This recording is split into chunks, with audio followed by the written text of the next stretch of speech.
What's up, everybody, and welcome to the No BS Real Estate Show, a podcast that gives you an inside look on how to make smart financial decisions while adding value to your life. I'm Matty Miller with ERA Real Estate, alongside my co-host and real estate investor extraordinaire, Ryan Robbins.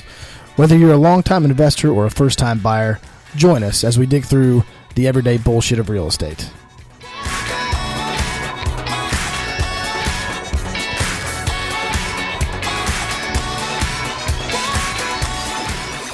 Ryan Robbins. Good morning. That was a very somber good morning. Again, gonna need some more energy. I got up at 5:30 this morning. I've already been to yoga. Okay. You went to yoga this morning? Oh yeah, 5:30 a.m., bro. I still smell. You always smell. I don't always smell. That's why I left the office. Yeah. So it's because I smell. That's why you left. That's why you went over to the other Realogy company. That's why I'm out of there. Rival.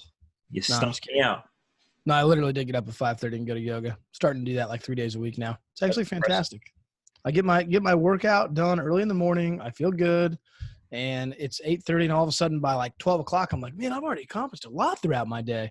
It's kind of like, not to use this, by the way, but our homework assignment as agents is to read the old Miracle Morning for real estate agents. One of the main things about the Miracle Morning, and it doesn't have to be for real estate agents, there's like 5 different books. Mm-hmm. So if you just read the Miracle Morning by Hal Elrod is the guy's name, but basically talks about, the 4 things you have to do in the morning, or the 5 things you need to do in the morning. The biggest one is sweat, getting your heart moving, and exercise. And I think that's a big thing for part of my success probably over the last couple of years. Is I do try to wake up in the morning and get something done. Sometimes it may be some light reading they suggest in the morning. Sometimes it talks about affirmations, which affirmations is a little weird for me. I'm not quite down that road yet, but I understand it. And then exercise is the biggest one too. So hydration and exercise are 2 of the biggest keys for me. My hydration this morning, coffee. So probably not the best option, but either way. So anyway, moving on. So today we are going. Exercise is pretty much key across any industry. Oh, for sure. In general, not that I. Especially in a friggin' country that's so overweight, like just getting some kind of exercise is huge, and staying in shape and keeping your energy up. Now that being said, when I wake up at 5:30 in the morning, by about 4:30, I need a damn nap. Okay. That's just the way it's going to be. I need a nap. And you know what? I don't mind taking 30 minutes and laying my head down and closing my eyes for a few minutes and then getting back up. And then I got the rest of the day to do whatever I need to get done. So anyway, we are talking today about a little bit of market trends. Should we be scared? Is the market changing? We kind of hit on this last episode. We didn't go really into too much depth on it. But I guess, Ryan, give me an idea of what you see or what your outlook may be going forward based on kind of some, I wouldn't say thought leaders in the industry, but people that have been talking, because the stock market is obviously down right now. Man, we're crashing. We're diving hard right now. Sells. It's like Angry Birds going straight down, man. Angry Birds coming off a cliff. Screwed. No, don't scare people like that. I mean, don't scare the faithful 24. Okay. Maybe I should call it the faithful 4. I have no idea. Realistically, the interesting thing about the real estate market, like anything else, is it's very slow moving. So even if the stock market isn't doing well, it's not going to affect the real estate market overnight. So it takes a little while. Yeah. They're connected, but they're not like connected at the hips. Yeah, no. You can, lose in the stock market and gain it back just as quickly.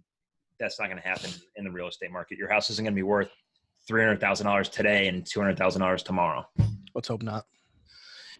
So yeah, I'm biting my tongue here. So this is a scary statistic, by the way, for people that are worried about it. And I don't think that this is necessarily indicative of having a crash, but in 2017, 2 years ago, by the way. So 2 years ago. So imagine fast forward 2 years. The national median family home prices were 32% higher than the inflation rate. That's similar to 2005 when they were 35% overvalued. So fast forward 2 years, and we're probably at about that 35% right now. Yeah. Now, the inflation rate has gone up as well. So that's not really telling the whole story. So it might still be at like, I don't know, 30, 34, 33, somewhere in there. It might be a little bit lower than that. Either way, it's close. Correct. And anytime that something, obviously history repeats itself. So we tend to, and people forget. Like I don't know as a human adult how you forget what happened in 2008. Like how do you just forget that? It's not been that long. It's been so recent. Like now all of a sudden you're seeing these freaking banks. Oh, we'll do stated income loans. We'll do that. I mean, like what the? It's all back. Huh? Yeah. It's all back. Like it's every loan product that got us in the trouble in the first place is back. Like, and there everybody's like, oh, well, the government, there's federal regulation and yada, yada, yada. Like, I got news for you people. For all the people that think that the government has control over everything, they really don't. It's still a free market, or else we wouldn't have stated loan income. Their stated loan Lending products. Yeah. Stated loan lending, 0% down, this, that, and the other. Like, we wouldn't have those if this was truly government regulated. The government would love to come in and say, listen, if you don't have a 10% down payment or you're not a veteran and using the VA loan, you don't buy a house. That's what they'd ideally like to do. Or if you're truly a first-time buyer, we'll give you 5% because we want to stimulate the economy. Yeah. So economy stimulants, i.e. first-time homebuyer credits, those are economy stimulants. When the economy doesn't need to be stimulated, the government pulls that stuff back, which they have, right? There's not near as many first-time homebuyer products out there as there was 5, 6, 7 years ago. Yeah, no, I mean, they came out with one a few months ago, but it was literally around for a month before it, ran out. But here's the problem now. Who's giving the first? There's still a lot of assistance out there, but where's that money coming from? That money's coming from the lenders and the banks, willing to give up money now to make money in the future. But if what they don't understand is if the market crashes, they ain't gonna make that money. Well, a lot of these lenders they're spinning their loans off to somebody else that's buying them. Yeah, they're buying them. Yeah, they're selling them anyway. So it's, I don't know. And I don't pretend to be an economic genius on how all the trades and subsidies work. I have no idea. But I have an idea. I'm not a fucking economist either. But I understand that when something doesn't smell right, something doesn't seem right, I feel like I could point to what's, if there's 10 people in a room and there's a criminal over there in the corner, I got a pretty good chance of picking that guy out. Yeah. And same thing. If there's 10 loan products and I'm looking at the one that doesn't make sense, I can probably point to that one and say, that doesn't make a lot of sense to me. So yeah, I mean, if OJ Simpson's in a room with 10 other people, I can probably pick that guy out. That's basically what I'm saying. So not to make light of OJ Simpson, that guy apparently is living a great life in South Florida. I don't know if you saw that lately, but he's free and he's starting to say that he didn't do it again. Like, I think the guy's literally brainwashed himself. Yeah. Like he doesn't know what's going on at this point. Yeah, he has no clue. So I think it's there to sell him some real estate. Oh shit, I'd like to. He's probably got a shitload of money. Well, I think that's what he's trying to do. I think he's broke, so he's just trying to make more money. So he's supposedly going to write another book, apparently, I guess. I'm like, Jesus, here we go. Anyway, yeah, so the little stat about the inflation earlier, that's a little scary.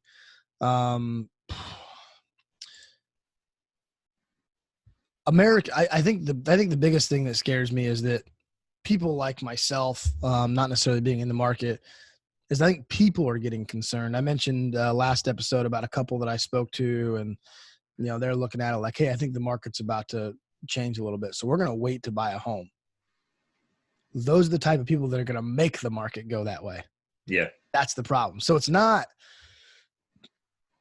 People are getting a little bit scared that we are to a point where we're at. And those are the people that are going to, because those ideally would be buyers and they'd push the market forward. Instead, they're going to go, nah, that's too expensive for me right now.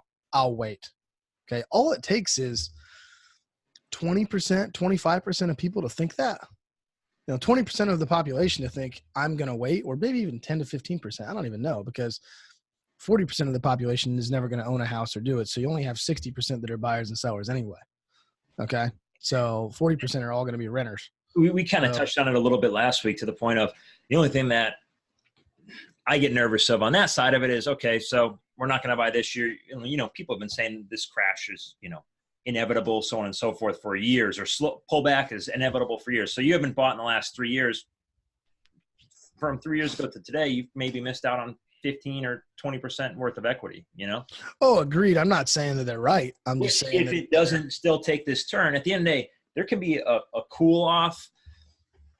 There doesn't need to be a full pullback where you're going to gain, and likely you're not going to get that whole 20% back. If there's any sort of cool down coming, it may just be a leveling off. It may pull back 5% or 10%. Guess what? You still missed the boat from 3 years ago.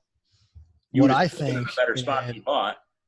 What I think, and this is based on absolutely zero numbers, this is based on purely feel, which is probably not the place to go.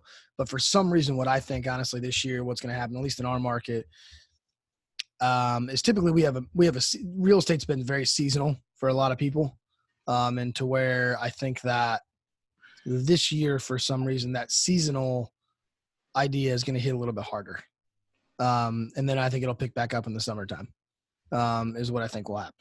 So, do I know that for sure? No, I don't. But that's just, I feel like if it's going to slow down, it certainly isn't going to slow down in the summer months. Yeah. Okay. It's going to slow down in the winter, and you're going to see a little bit this year. And I think next year in 2020, I think you're going to see it even more. I had seen or read somewhere, somebody had related it to, again, it's not like the stock market where the tech industry is down. Pretty much everybody in tech is down, or commodities is down. Everybody in commodities is down.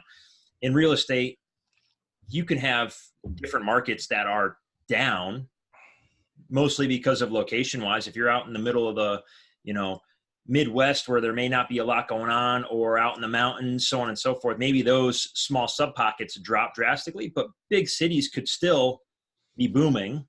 And I look at it like a place like Jacksonville, again, where historically for X amount of years, people have been moving to, they're continuously moving to, there's continuously new jobs being created.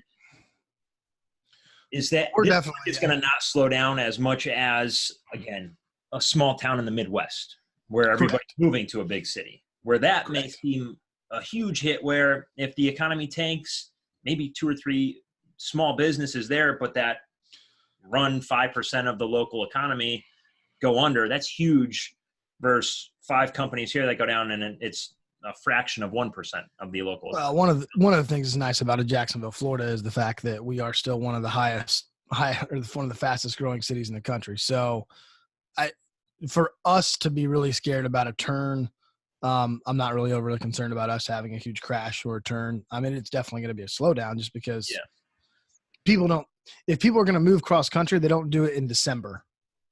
They don't do it right before Christmas. They do it in March or April or something like that. And it does become a seasonal business to a certain extent. While there's still money to be made as an agent, from an agent perspective, during those winter months, I like to say this all the time. You put your house on the market in the middle of December, there's a lot less buyers that are looking, but there's also a hell of a lot less houses on the market. Yeah. So any way you cut it, if you're going to put it in the middle of May, which is crazy, batshit nuts crazy season for us in the real estate business, you may have multiple offers. You may not. I don't know. You might get the same price, but you're going to go through a lot more stress to find that buyer. You're going to have multiple people walking in and out of your house, and it creates a hot market. I say if you put it on in the wintertime, you know what? Throw it up there. You may only have 3 or 4 showings, and you might get the same number, but you never know. You'll never know if you're going to get the same thing. So you don't know. I think going back to the ease of lending in the last couple of years, the thing that makes me the most nervous is more so the doors it's opened for new investors that don't have the financial backing. And more so because working with a lot of investors and or being tied into that side of the industry, much more than probably your average agent, you see people scrounging up every little bit of anything they could, manage to buy a property, because they're going to get cash flow and that's the way to get rich and blah, blah, blah, blah, blah. But when you're doing it wrong and you don't have the money to fix, an HVAC unit or your roof when it starts to leak, and now you've got an asset that is depreciating as opposed to appreciating because you don't have the financial stability to put the money into that investment to keep it moving. And that's what I'm worried about more than anything. The flippers that have been around for X amount of years doing really, really cheap work to try to make the most of it. Now we're 5 years into this. We're, 10 years past the last turn down, and all these flippers have been killing it. And now guess what? All the first-time home buyers that were buying shit properties, now your houses that were done with builder's grade material, now they're not worth what you paid for them X amount of years ago. So all the appreciation that everybody else saw in their, well put together homes, you've got nothing to show for it. You may actually lose money at this point. Oh, two reasons why I'm sneakily hoping for a little bit a downturn. A, I want some better deals on my next investment properties. B, my property management business goes up because people can't sell, so they need to rent their properties. And at one point, I think in about a 24-month period, I had sold like 22 houses out of our management portfolio. I didn't sell them all. Some of them sold themselves. Some of them went back to the agent that referred them to us, things like that. But we lost about 24 properties over the course of 2 years because everybody that kind of got caught up in the bullshit in 2008, 2009, they bought in 2010 and it just kept going down and down and down and down and down. They finally could sell again. So they were landlords by necessity rather than by choice. So they're like, man, it's 2018, it's 2017, man, I can sell this thing and actually get out from underneath it. Cause I've been getting stabbed, death by 1,000 cuts on these things for the last 7, 8, 9, 10 years. And they all sold. So I lost a good amount of business from that. I've been able to hang on and replace quite a bit of it. Probably with better quality properties, to be perfectly honest with you. Some of them were really nice. Some of them were, thank God, bye, see you later. Yep. And the problem with that is, from a property management perspective, if you're a property manager or an agent out there and you are dealing with property management, landlords by necessity aren't always the greatest owners to deal with. No. Because they're resentful that they have a property that's not worth what they thought it would be worth. Then you call as the property manager and you got to replace an AC for a house that you're already losing $100 a month on. Yeah. Okay. You're paying me to tell you bad news. So now you're pissed off at me. You think I'm the bad guy, which has nothing to do with it. Okay. You along with 35% of the population had poor timing and made a bad investment, really not to your fault. Yeah. Okay. That's well down to unfortunate. It's not anybody's fault, but it was a bad time. Like, it was shit. And your option of becoming a landlord. Golly gee. I mean, that's what it was. Becoming a landlord is quite literally based upon the fact of, like, I'm going to lose a bunch of money if I sell it, or I can try to make a little bit of money and keep my head above water until the market comes back. You're making a better decision now, but I can lose $1,500 a year, or I can take a $25,000 loss on it right now. And in most cases, the average American family doesn't have $25,000 in a bank account to pay out they can't pay off their mortgage. You know what?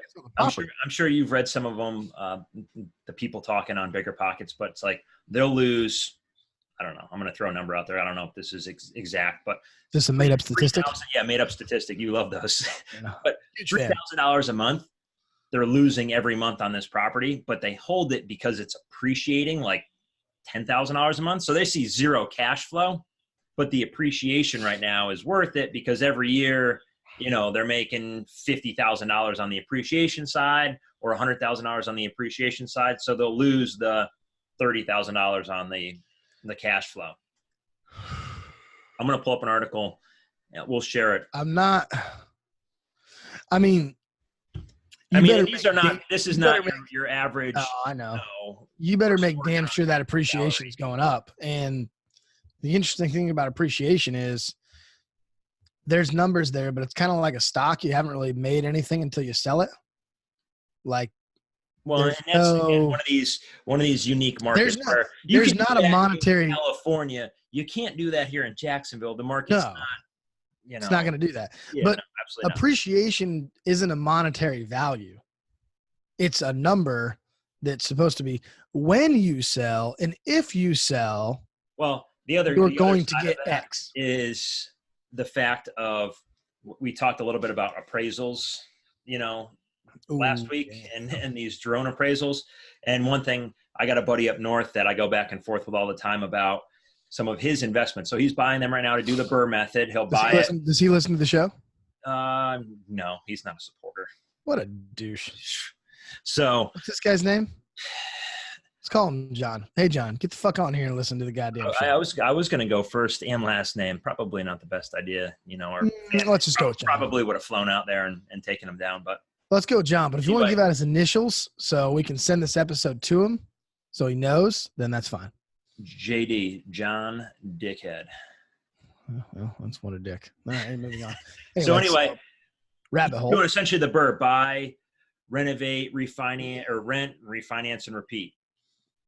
Yep. So with that, he buys a house on foreclosure or whatever it may be, puts some money into it, and then he appraises it to pull it as much money back out of it. And I'm like, at this point, yeah, the appraiser, you're asking for X amount of dollars or whatever. The appraiser says your property's worth $150,000, but you only put $10,000 into it. And this is an example or whatever, but you only put $10,000 into it. You bought it for 60 grand and it sat on the market for 8 or 9 months. So any other investor could have bought it, put the $10,000 into it. And now all of a sudden you're saying they would have doubled their money. It's like one of those things where, yeah, it's great. The bank's telling you it's worth 160, but will it really sell for 160? Because if it won't, then you're screwed. And that's kind of how your appreciation. Kind of shit out of luck. It's great if you think it's going up, but it's never really at that value until you can prove it's going to sell for that. It's kind of like a Zestimate.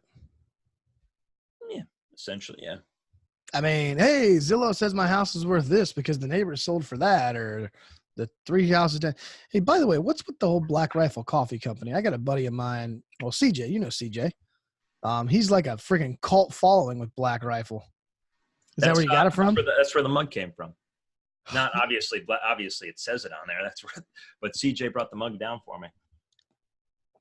Apparently, huge fan of Black Rifle. There's not Black Rifle coffee inside the. Well, that's fine. Mug, but it's a much better mug than the ones I've been using. The flower ones, the Starbucks X and O's. I feel a little bit more of a man drinking out of this black mug.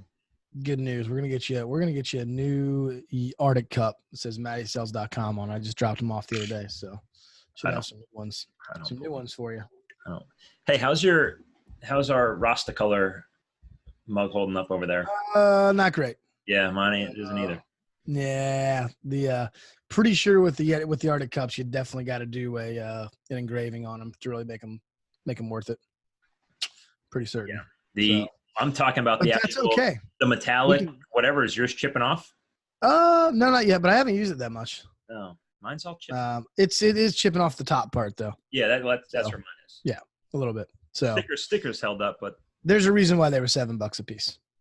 So yeah. Anyway, we didn't come here to talk about Arctic cups. So kind of a couple of the things we wanted to hit on, or at least I wanted to hit on is what's going to happen. What's going to happen if we go down that way? So I'll tell you one thing that I am currently studying I'm taking an online REO course, just to prepare myself in case we ever have to go back down that route. That I will try to get myself connected with a couple of banks and do some REO sales. So got a couple people that I have connections with, but not a ton. So still working on that and still learning on how to go about doing that. Oh, geez. That's I just read this one. though. No offense, but the REO guys right now piss me off. A lot of people piss me off. I hate the shit where it's like they disclose like, so you are aware the listing company is going to make more than 3% on this deal, and it's like they're offering 1%. It's like, oh, that seems real fair. You want me to go jump through all these hoops, fill out, triple the amount of paperwork to submit to you, and I get you got to deal with the bank side of it, but you guys make more than 3, and we got to do all this stuff on our side with the buyer to buy a house way under market value and make 1%. This is an interesting stat. Affordable housing is one thing we need to talk about. We're actually, Florida in general has a lot of affordable housing compared to a lot of states. But in 2010, 11% of rental units across the country were affordable for low-income households. By 2016, that had dropped to just 4%. So this is obviously the market's gone up. The affordable housing crisis is what some people will call it. The shortages in the worst cities is where home prices have soared, i.e., your Los Angeles, your San Francisco's, your Colorado, you can think of a bunch of other cities, your New York's, your Chicago's, your major metropolitan markets too, and where home prices have really soared. For example, Colorado's stock of affordable rentals fell from 32.4% to only 7.5% since 2010. This happened after it became one of the states where pot is legal. So you've had a lot of people move in, taking up those affordable housing since marijuana became illegal in a state like Colorado. What I just heard about Colorado? So, I don't know if it's true. So essentially marijuana stimulated their entire economy. Oh, 100%. Not from a stimulus situation, but marijuana stimulated their entire housing economy. That's crazy to think about. I haven't confirmed this, but did you hear that they're going to a 4-day school week out in Colorado? No, did not hear that. Yeah, I'm gonna try to search it up. In lieu of what? Are they gonna go for like 10 hours or just the hell with it? 4 days, 8 hours a day. Just this could have been made up. Let's see. There's concern. Leading the trend of 4-day school weeks is Colorado. Let's see. I don't know how they would do it. I'm sure there's obviously timing restrictions. The way block scheduling is, I'm sure they take out one of the miscellaneous, you can't take drop homeroom or some bullshit. Yeah, or you take out economics or something at a certain year where you don't need the. Well, the other side of that is we've talked about this. I mean, I have a father that's been in education for 35 years, almost 40. My grandfather was in education for 40 years. The schooling system right now, the education system in our country is almost broken, in my opinion. Anyway, we're not teaching kids when they come out at 18 years old valuable skills that they can actually function in the workplace anyway. This is our bullshit of the day, by the way. They're not, if you come out at 18 years old right now versus you coming out at 18 years old when you're in 1975, back then you probably had learned some trades in high school. You had those options to do it. You took agriculture, or you were part of the FHA or whatever, where I'm from, and you learned to weld when you were in high school. Yep. And you could come out and get a labor job that allowed you to go make money and provide for your family. You come out at 18 years old today, I have no idea what you're qualified to do. I got nothing. It's weird. I mean, I got a lot of high schools have gotten rid of their vocational programs. They're not available to students anymore. You have to come out. You have to go to a 2-year degree. You have to go to a 2-year school just to get a trade, or a trade school. So it's either an 18-month program or 2 years or whatever it is. I wish they would say 4 days of general school and then you got to pick one trade to do one day a week. That would be a better solution to me. Or you needed to shadow someone at a job. At 16 years old, if you were shadowing someone in real estate or business banking or whatever it is, go do that for one day a week. Yeah. That would go so far. Or that helping one day kids. is spent learning how to do taxes or the intricacies of the tax code. Yeah, or how compound interest works, or anything that's useful outside of high school. How credit card debt will affect your life. Yeah. How student loans will affect your life. Okay, that having the best education from the most expensive school doesn't really fucking matter. Yeah. How most of your millionaires in America, coming from Chris Hogan's book, by the way, how a large majority of your millionaires graduated from public state schools of higher education, i.e. your LSU's, Florida. They don't come from Harvard. They don't come from Yale. They don't come from Columbia. They come from state public schools. And you know what their average GPA was? A 3.2. It wasn't a 4.0. It wasn't perfect people. It wasn't people that studied all the time. It was people who understood how to get through it and how to make something happen for themselves. Yeah. End of story. So rant over, I think. I got to get running here. I got a call I got to hop on to. We went down a rabbit hole there at the end, which is typically what we do. So if anybody's got any thought about the education system, I'd love to hear it, by the way.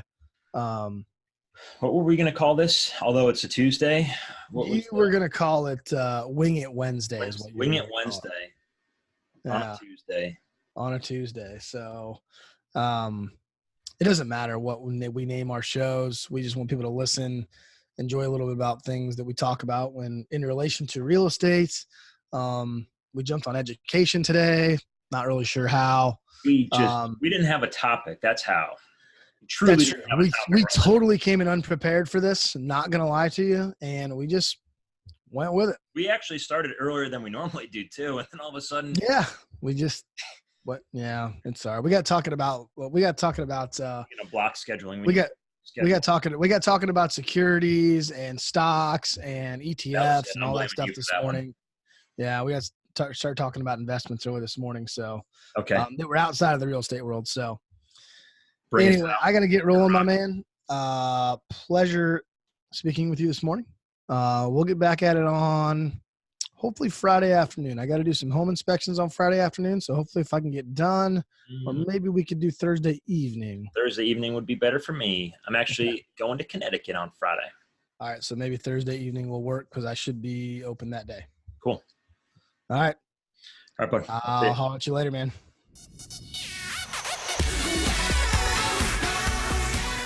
Thanks for listening to our podcast. If you enjoyed this episode, there's a few things I'd like you to do. Subscribe, leave a review, and head over to NoBSRealEstatePodcast.com where you can connect with Matt and I on all of the platforms we're on. Also, if you could do us a favor, leave a message letting us know what you enjoyed about the episode and what you'd like to hear about going forward.